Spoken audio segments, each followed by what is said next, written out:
This episode of the Embody podcast is about my personal story of moving from emotional numbness to wholeness, navigating and developing a range of emotions, and my perspective of how emotional experience changes over time. I talk about an integrative blend of practices that have helped me on my journey and can help you in developing your emotional capacity and feeling good in your body. And over the course of this week, I'll offer 3 different audio healing meditations that you can use to develop your own emotional capacity.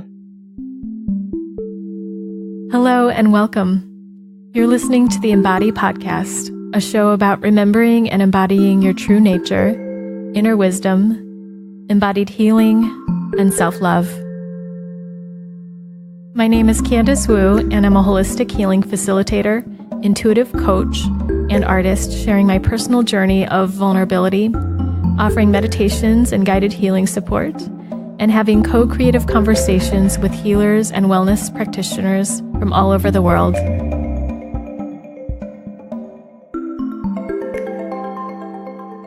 If you've been listening to this podcast, you may have noticed something different this time, and it's that there is some music that opens this podcast.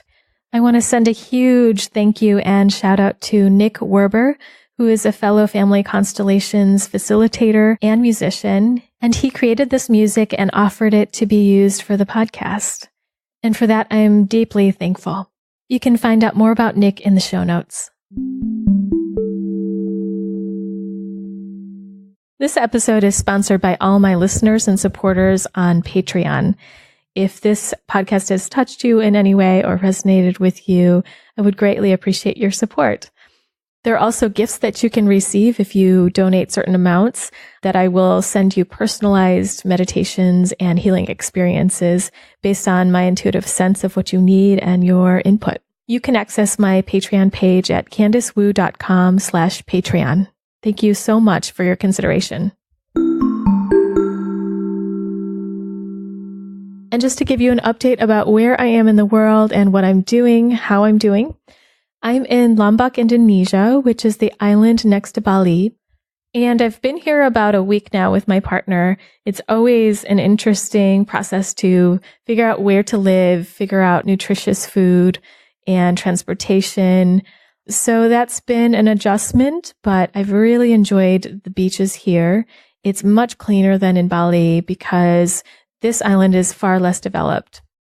So after my grandmother's passing that I spoke about 2 weeks ago, being in Hong Kong and honoring her with my family, I spent a little time in Malaysia and headed over here. I'm finding that my body still wants to move very slowly and consciously, as well as a lot of unconscious inner stuff is still working out. Inner emotions that I'm not completely understanding or able to name all the time, but are just trying to move through me, sometimes in uncomfortable ways like a stomach ache or just random anger that wants to come through in screaming or pushing or moving. So in working with all that, if I step back, I have a lot of compassion for myself because there's so much going on the inside that on the outside, I need to rest and be quiet and slow down and integrate. But to an outside person, it might just look like I'm lazy or not doing anything. But in fact, so much is happening at the unconscious level that it requires rest. It requires slowing down and integrating. So going all the way back to the episodes about spiritual crisis and existential crisis, I'm not all the way past it. Things are still cleansing out of me and finding its way to be known. Different beliefs and values are coming up to be examined and to be sorted. I constantly have dreams about cleaning out the kitchen, cleaning out different spaces that I've worked in or spaces at home, sorting objects, getting rid of things, getting new clothes, keeping a few of the old ones. And so I interpret that as sorting my inner world. With all this going on, I'm also learning about the culture and having new experiences here in Lombok. Lombok is very different from Bali because it's primarily Muslim, whereas Bali is mostly Hindus.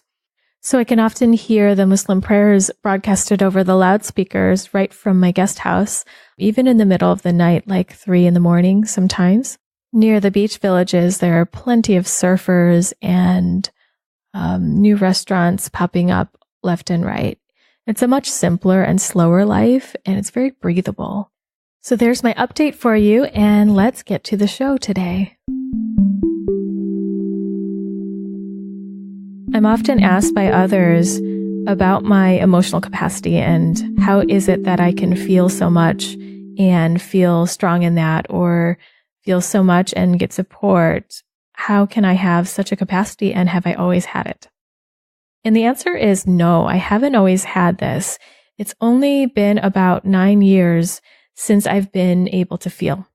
Quite truthfully, I've spent over a quarter of my life numb and protecting, not feeling, and almost in a paralyzed state in a lot of ways.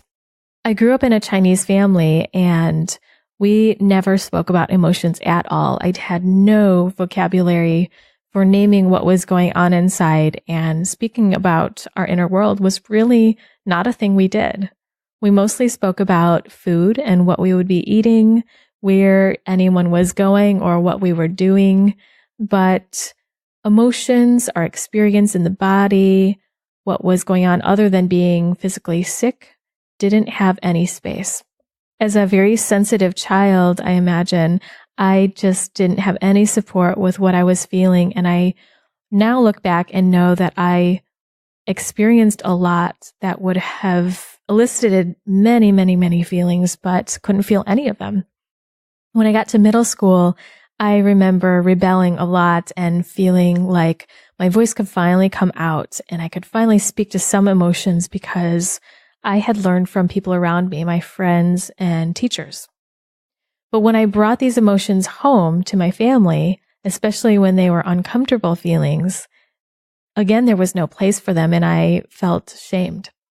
For a Chinese family, typically, it is very important to show respect to your elders, and it was associated with not feeling emotions, not telling your elders how you feel towards them if it's a bad feeling, quote unquote, bad feeling.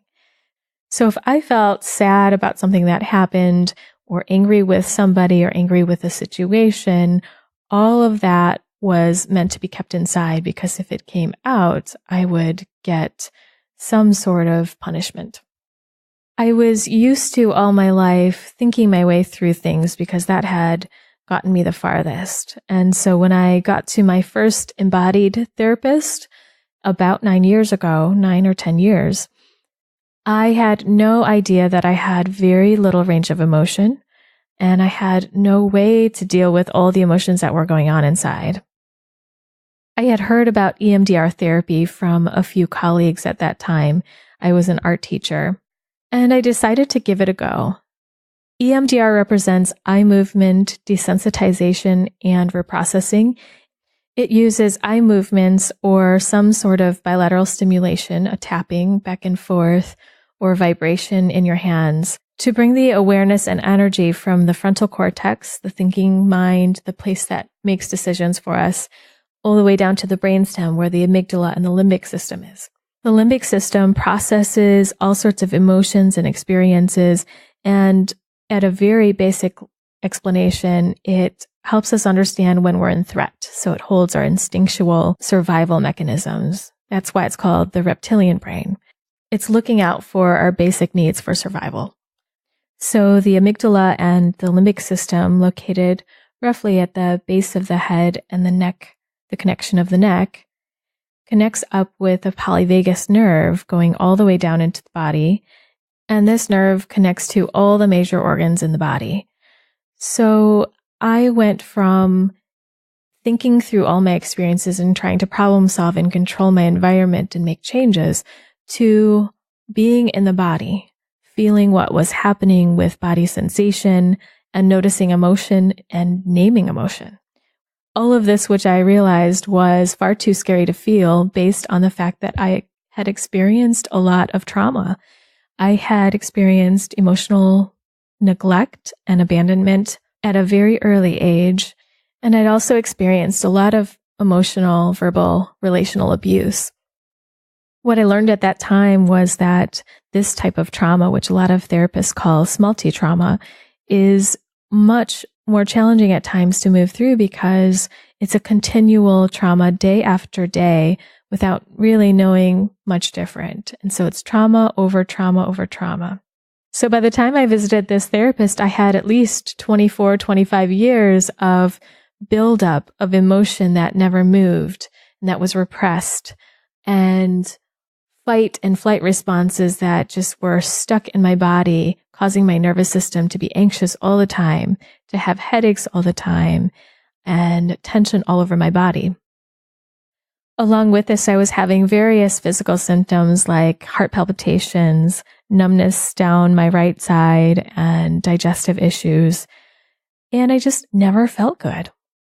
I was purely faking my way through life. I was smiling all the time and acting like I was happy because this is the way I had learned to protect myself all those years. This is the way I learned to make different connections with people outside of my family as well. And it gave me a very false sense of who I was because deep down I was filled with negative beliefs of myself and my self-worth.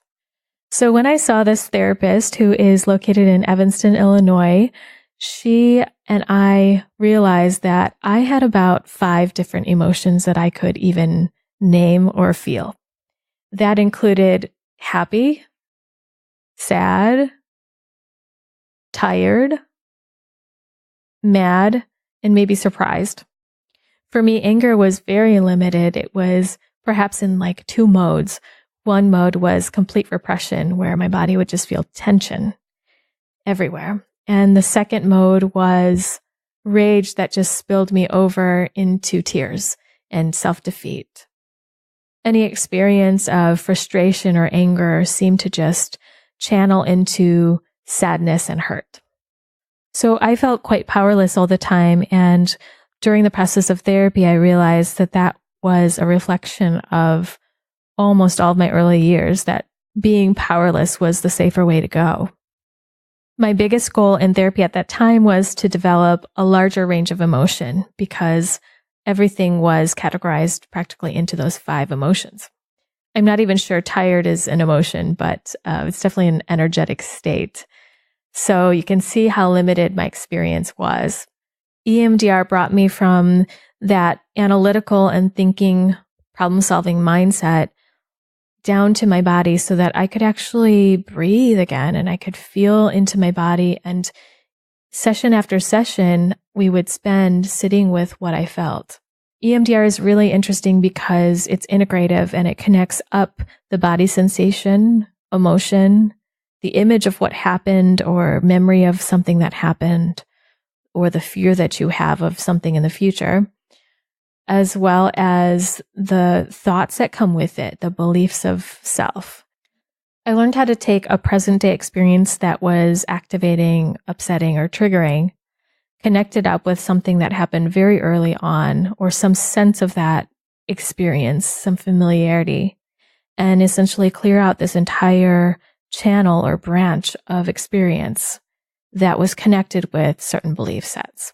This gave me a lot of resolution for these underlying negative beliefs that I had about myself, such as I'm not enough, I'm unimportant, I am unlovable or insignificant, all the way to the beliefs of I'm a bad person, I'm horrible, and nothing. One of the things that helped me greatly in transitioning from this mental mindset, mental control, to the experience of the body was that we took the body sensations and emotions and rated how much I was feeling them in the beginning and at the end, as well as rating the belief sets that I felt, from the negative beliefs to the belief I wanted to feel, and how much was I feeling that belief from the beginning of the processing and then to the end. This gave me a really tangible way to see my progress and to feel into the fact that this belief of myself was changing because I was processing and resolving and completing the things that weren't complete in the past. Looking back now, I remember trying other things that were quite similar to EMDR that use the same mechanism, that come from different traditions. I read this book called Brainwave Vibration by Ilchi Lee, and it describes moving your head side to side just very slightly so that you activate the brainstem and you can come to a new baseline of calmness and relaxation. I practice that every day along with some of the practices that came from EMDR, which is installing or resourcing positivity, pleasant experiences. So I was able to develop a capacity for feeling challenging emotions as well as the positive ones. And it gave me a very flexible and a free way to move through life over time. I also found that different practices in yoga reflected the same practice. There is a series of eye movement exercises that you can do right to left, or up and down, or side to side, or in circles. And all of that is to develop and stimulate the strength of the eye muscles, the ability to see and to have awareness and insight that is beyond what you can see now. It was a wonderful experience to see that the yogic practices were matching right up with something very scientific in terms of the Western eye. And later I came to study EMDR and practice it myself. So learning that that process had a match in indigenous practices such as yoga was very exciting to me. And these are some practices that I still use today with clients if they're interested in that. So the process of feeling body sensation and emotions was not entirely easy. Yes, of course, I started to feel more joy and pleasure and freedom, the ability to be flexible with how I move through life and trying not to control everything outside of me. That became easier and easier. But I do recall days of leaving therapy just completely in tears and taking the whole weekend to recover, or lying on the floor raw and overwhelmed. I was in this process of doing as much healing work as fast as I could humanly do. So you might be wondering how I got from there to where I am now. And it was over the course of at least 5 years of EMDR therapy. Somewhere in that process, I began to realize that I had a huge gift of feeling and sensing, and that I could even feel and sense what others might be feeling or what an environment was experiencing, and be able to interpret and see what was happening. That my ability to feel was a sensitivity and gift. At the end of some sessions, I would come to this place of expansion, spaciousness, and joy where I just felt like I am in the exact right place in my life, and I know that I'm meant to do something with this, something deeper than teaching art, which was what I was doing at the time. I was getting much stronger in myself and facing so many fears, resolving them, and finding that who I was on the inside was a much stronger and powerful person than I ever knew. So when I first had the idea to go to grad school for clinical psychology, I was completely terrified. All I knew was this life of having stability and security, of a job that gave me insurance and a contract for a year as a teacher. So going to grad school with no health insurance, spending and investing a lot of money just freaked me out. But I took that leap, and it was the best thing that I ever did for this aspect of my career. I also studied yoga and Ayurveda more deeply at that time, and other indigenous healing practices and meditations. And when I found family constellations, my world was completely changed. Family constellations is a type of healing modality that is completely embodied and without knowing mental information or knowledge about anything, our dynamics with people, our family ancestry, and what's happened way back in the generational line. We can know through the body sensation, intuition, and the sense. And so this made entire sense to me because I saw how physical ailments connected right up with some sort of ancestral or intergenerational upset or loss. How someone's ulcers were a result of something they couldn't digest in their gut because it was way too hard back then. Perhaps something like war or losing a child. Even little synchronicities of the body that I experienced, for example, always twisting my left ankle or my right side being a little tighter. Even things like my right eye being a little bit weaker than my left eye in sight. Family Constellations lets all of those aspects be seen in a way that makes complete connection and sense through the body, through what's needed, through movement, through felt sense. So when I found that, it was another way for me to understand how emotion connected with the body and how the whole family system, not just the primary family that's alive, but anyone dead and that came before my parents and grandparents and before them, can affect my DNA, my body, my emotions now. And when I also found somatic experiencing a couple of years after that, I realized that I had been doing those practices in yoga and constellations, but then I developed a more refined idea of the science behind emotions and the science behind trauma. Looking back at the days I was lying down on the ground raw and completely overwhelmed and scared in terror, I wish I had known about some of the somatic experiencing practices to slow down and temper the experience, to not get re-traumatized in ways, and to pendulate going to a pleasant experience to help me move through that with more ease. So I've had some bumpy rides in the course of learning to navigate emotion and to be in my body. But overall, I'm so happy that I was able to find all these pieces and put them together to something that brings a lot more ease now. What I learned the most about emotions is that they're completely helpful.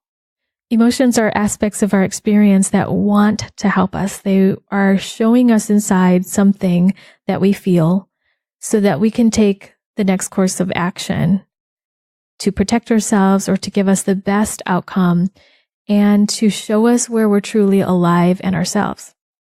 So without feeling some of the more challenging emotions, I wasn't even able to feel happy, joy, or aliveness either. Brené Brown talks about the fact that we can't numb out negative feelings. We can't just numb out depression and sadness without numbing out all the rest. And that's exactly what I found in building my range of emotion. I saw it not just like a range in terms of one line and all these different emotions on a spectrum, but more so like a circle. That if my range was this size before, like the size of a quarter, let's say, that I was slowly expanding that circle so I could feel more like a golf ball size of a range and then larger. That expanding into the challenging emotions also expanded the positive emotions, and expanding the pleasant feeling also deepened me into some more challenging and traumatic experiences that wanted to be healed. If you asked me prior to 10 years ago, I probably would have been someone who would say, yeah, how can I get rid of this anxiety or depression? Well, actually, it probably was more like, what? I'm anxious and I'm depressed? And then shifted towards, yeah, how can I get rid of it? And what I've learned in the course of this 9 to 10 years is that it's not about getting rid of any emotions at all. Those are extremely important and valuable resources that we have. It's about how to navigate them, to partner with them, and that the experience of emotions changes over time. It's less uncomfortable and threatening. And it moves towards that it's actually pleasant to feel emotions and they're useful. I hated feeling certain emotions for a long time. I hated feeling anger. I hated feeling deep hurt, and I would do anything to avoid it. Obviously, I did. I numbed out. But looking back, it all makes sense. Numbing out and protecting in that way was the best thing I could have done to survive the circumstances, and that there was not enough support, help, or resource to give me that safety that was needed to feel. Trauma is the experience of something being incomplete, where in the past we experienced something that was terrifying, scary, or overwhelming because we didn't have enough resource. If we didn't have the right kind of compassionate and loving support after something happened, or even during the thing that happened, if there was something our instinctual animal body wanted to do but didn't get to, we leave that situation incomplete, and it gets stored in our nervous system as a fight, flight, or frozen response. This is a beautiful and very hopeful thing to see trauma this way, because if we understand that there was something incomplete about a past experience, or where there wasn't enough resource in the past, we can give that resource now, provide the safety now, and complete what needs to be completed. And that applies to anything in our personal life, anything in the intergenerational line, any tragedy that happened that perhaps didn't get to be grieved, or some reaching out to reconnect that needed to happen to restore the love.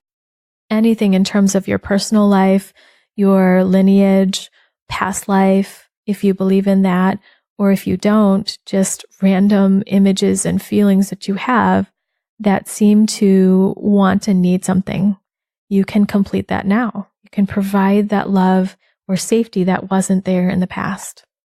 So working with all of these types of traumas in my life have given me the capacity to feel alive, free, joyful, and feel any emotion now, and know how to use it in a way that helps me. I want to offer a spectrum of how I've experienced emotion over time, and this will in some ways intertwine with a developmental process. And when I speak about development, what I mean is the process of learning how to feel over time from infancy to adulthood, which is something that got disrupted in my experience. So I'll share the evolution of my personal emotional experience and recognize that your path might not be mine and mine is not yours. But I hope that it might give some idea of how emotion can be experienced if you're experiencing it in a different way. And especially if you're experiencing some suffering or resistance with your emotions, I hope that this can give a new idea. So for me, stage 1 was my experience of repression and protection. This is where I just completely avoided feeling. I felt nothing. I hated feeling any emotion and didn't know how to get myself to resolve any emotion. I felt like it could just be endless. And I experienced depression, lots of fear and overwhelm. I needed to shape and control my environment and others to get what I needed. And that ultimately became frustrating as well. I had a lot of self-judgment, but I didn't know it.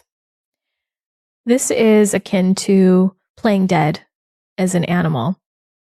That if we feel experiences that are threatening and we get into a state of fight and flight in order to protect ourselves, but we can't use that energy, we aren't able to do that effectively or safely, we might just play dead and hope that our predator goes away. Just hope that this bad thing stops.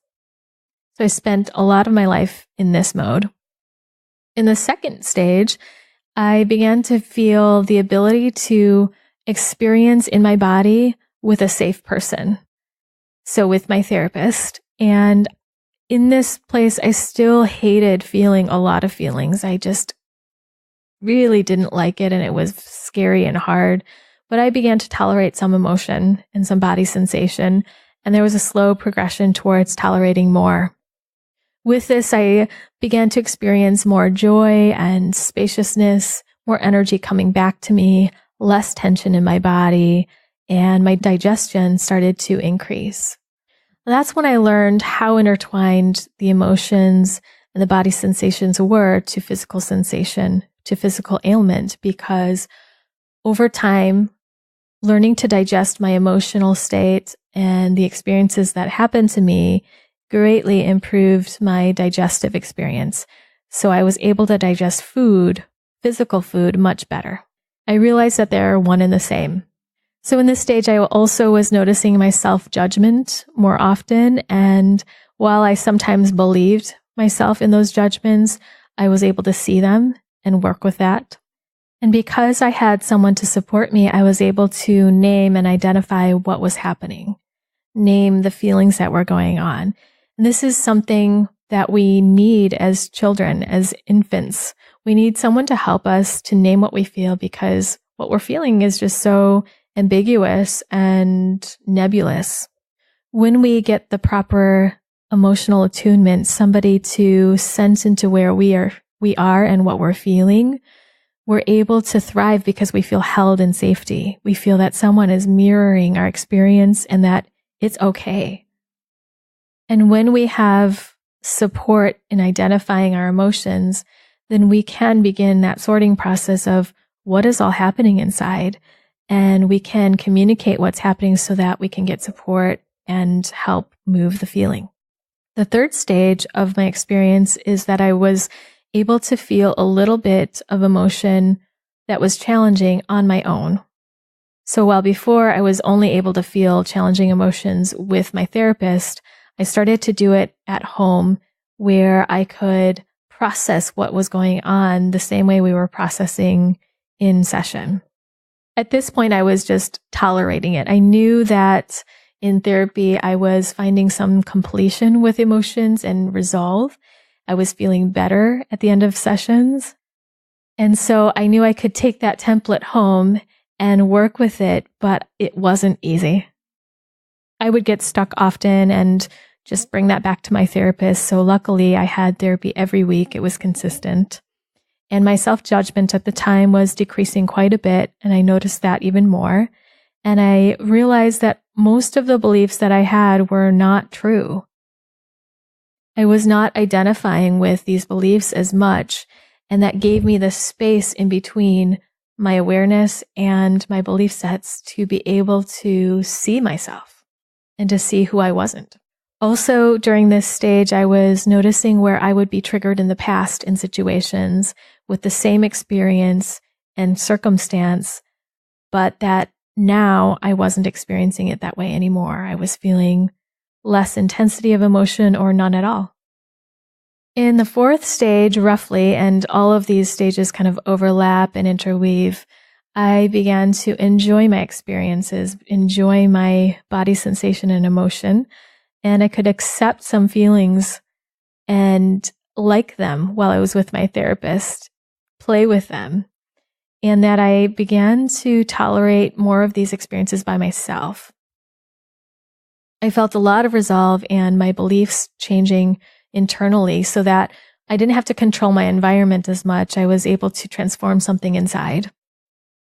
Changing things on the inside and transforming this way also helped me to create a better life naturally. It was that I was attracting experiences or perceiving experiences in different ways that I felt a lot more joy and love and connection with people. Of course, there were still feelings, certain emotions that were challenging that maybe I would get stuck with, and I would just bring that again back to my therapist. And the fifth stage that I want to name is that I began to feel pleasure in almost every single emotion. Before that, I just knew that somehow I would get there to feel that way, to feel pleasure, but I wasn't exactly feeling that. I still had resistance to certain emotions, especially anger. That was a very hard one for me.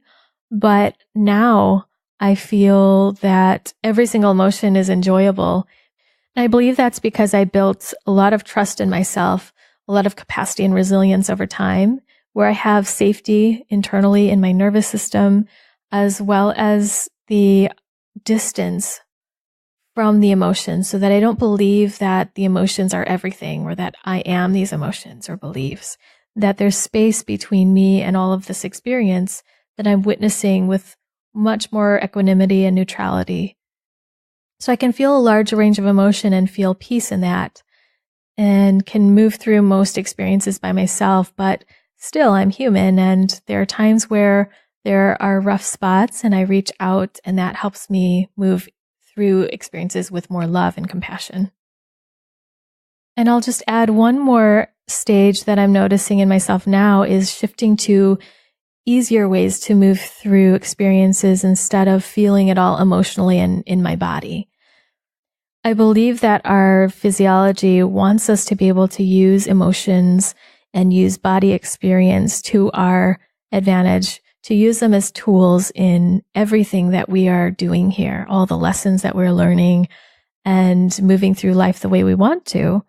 And so if we can't feel emotionally, if we can't feel body sensation and use that as an ally, then our soul is going to want us to. I experience this as sort of one stage of what we need to experience as humans. And when you have that ability, then you can move into different ways of processing, different technologies of moving things through spiritually or energetically that don't require the amount of grueling emotion. And that amount of grueling emotion also is experienced differently. It's not that it goes away necessarily, but more so it's an easier experience, more pleasant, as I had mentioned earlier. So now shifting into using more imagery and using higher vibrational energy, lightness and play and amusement to shift things energetically, to use color and movement. While some of these ways were already being integrated in my experience over these last 9 years, sometimes I felt like it was extremely important to feel something bodily and emotionally because it was a human experience. And by using imagery only, it wasn't touching to the core of the trauma. And at that time, I didn't really understand how some of these higher vibrational energies could work because I needed a very human experience. The trauma happened in an early human experience and it needed to be resolved with a different human experience. Some people talk about spiritual bypass or using their spirituality to help them understand and heal, which I think is a very powerful tool. And there is such a thing as spiritual bypass. That if we're only using some sort of spiritual guidance or understanding to get us through an experience, then we may actually be using it in a way that resists the whole experience, the whole bodily and emotional experience as well. But I think it's good to remember that different experiences call for different tools. So to be able to tap into both are very important tools to have.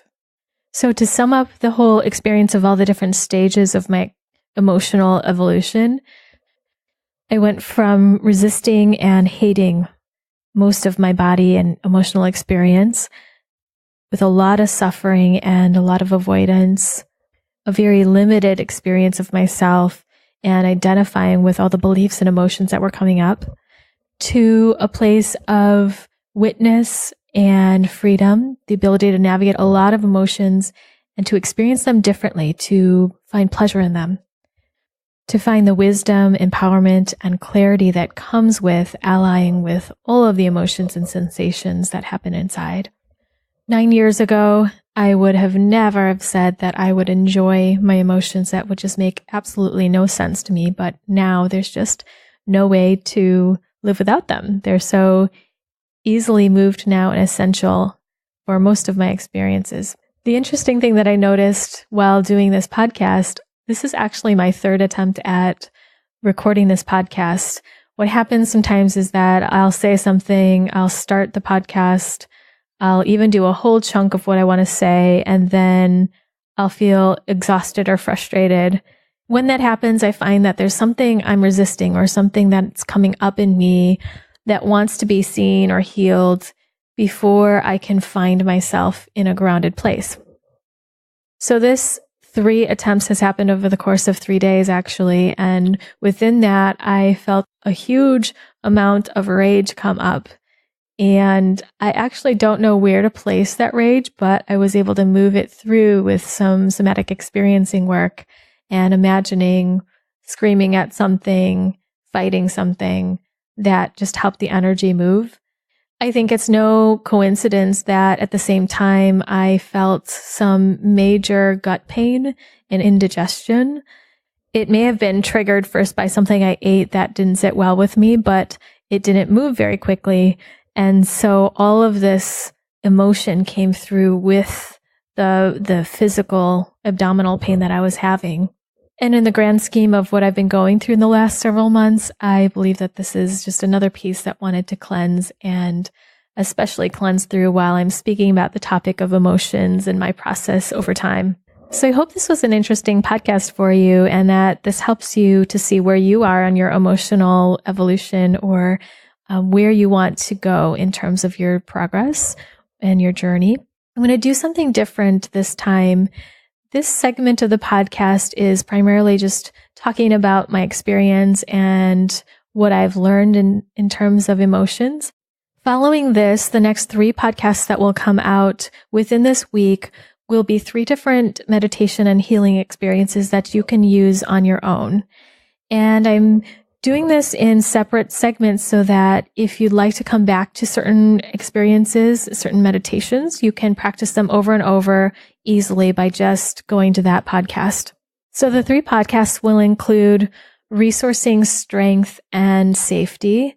And we may use some eye movement or tapping with that to help the body and the nervous system really instill and embody that. The second one will be moving from pleasant experience to unpleasant so that you can build your capacity and range of emotion. And this will help you move through emotion in an easeful way so that it doesn't feel so violent, raw, or overwhelming. And the third experience I want to offer within this topic is a piece of the emotional switchboard activity that I described that I did with my therapist, but I'll have an adaptation of that so that you can do this on your own with my guidance. So if you're desiring more peace inside your body, or the ability to navigate certain emotions that are challenging with more ease, you can practice those meditations at any time. So that concludes the podcast for today. Thank you so much for listening, and I appreciate all the feedback that I'm receiving.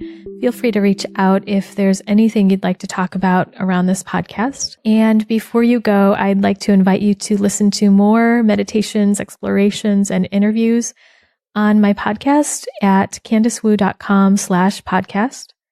And you can also subscribe to my weekly newsletter and become a member of the Embodied community on CandiceWu.com/embody, where you can get lots of free resources, other meditations, and information about my retreats, workshops, and private sessions. The show notes for this podcast can be found on my website as well. And I would be so touched if you considered becoming a contributor and supporter at my website at CandiceWu.com/Patreon. So stay tuned for the following meditations that will come out this week, and see you next time on the Embody podcast.